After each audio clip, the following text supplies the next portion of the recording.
new Muslims from America and other countries by Imtiaz Ahmad Madni.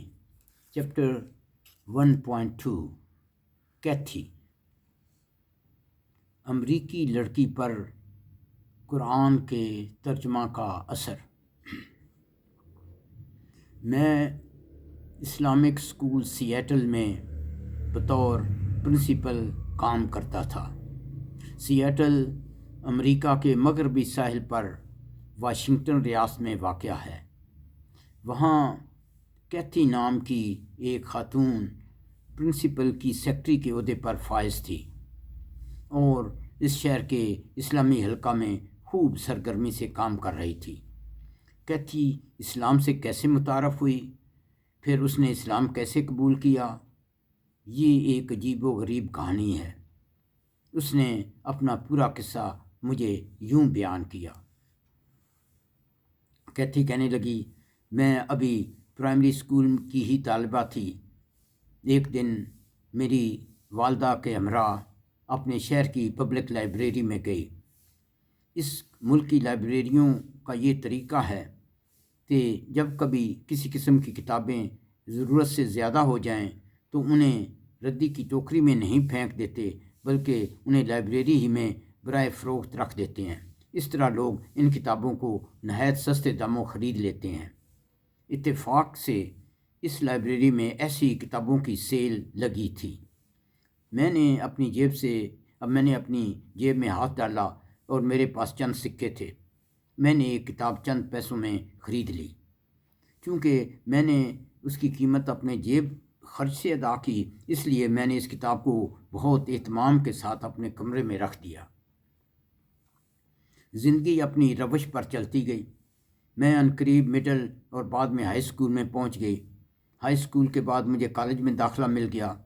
میں نے science کی بجائے آرٹس پڑھنا چاہا اور کالج کی تعلیم کے دوران میں نے ایسے کورس منتخب کیے جن میں مختلف مذاہب پر تفصیلی موازنہ کیا جاتا ہے۔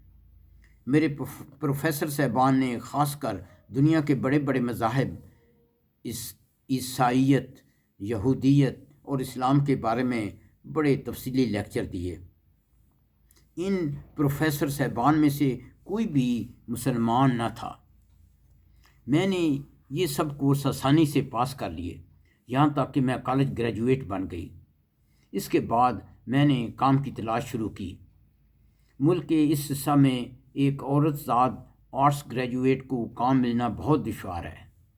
کئی مہینوں کی تھکا دینے والی کوشش کے بعد ہمت ہار کر چپ چاپ گھر بیٹھ گئی۔ اس بیزاری کو دور کرنے کے لیے گھر کی مختلف اشیاء کو قدرے غور سے دیکھنے لگی۔ اتفاقاً میری نظر اس کتاب پر پڑی جو کہ میں نے پرائمری اسکول کے دوران خریدی تھی۔ یہ انسانی کمزوری ہے کہ جس چیز کی قیمت وہ خود ادا کرے اسے وہ زیادہ مرغوب ہوتی ہے۔ میں نے اس کتاب کی طرف ہاتھ بڑھایا تو وہ مٹی سے اٹی ہوئی تھی۔ میں نے مٹی کو صاف کیا اور پھر اس کتاب کو لے کر اپنے کمرے میں بیٹھ گئی اور اسے پڑھنا چاہا۔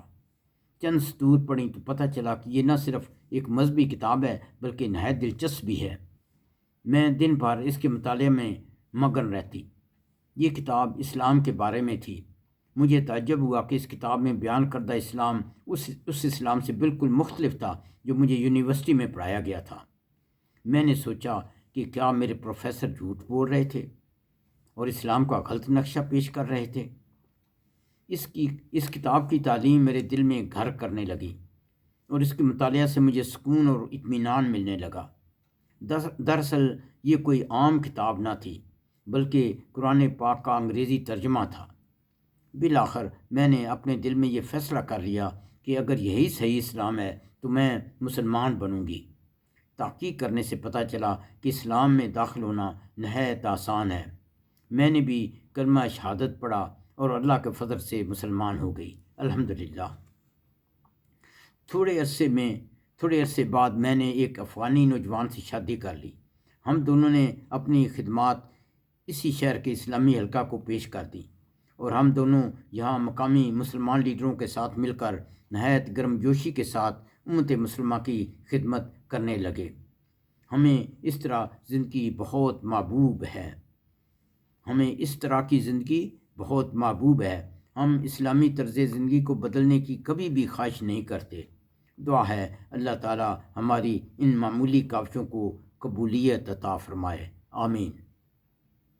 اس کہانی میں میرے جیسے پیدائشی اور روایتی مسلمانوں کے لیے سبق ہے کہ اگر ہم بھی قرآن پاک کا ترجمہ پڑھیں اور اس پر غور و خوض کریں تو اللہ تعالی ہمیں بھی اپنی اور زیادہ رحمت سے نوازے گا انشاءاللہ۔ ربنا تقبل منا انک انت السمیع العلیم وتب علینا انک انت التواب الرحیم۔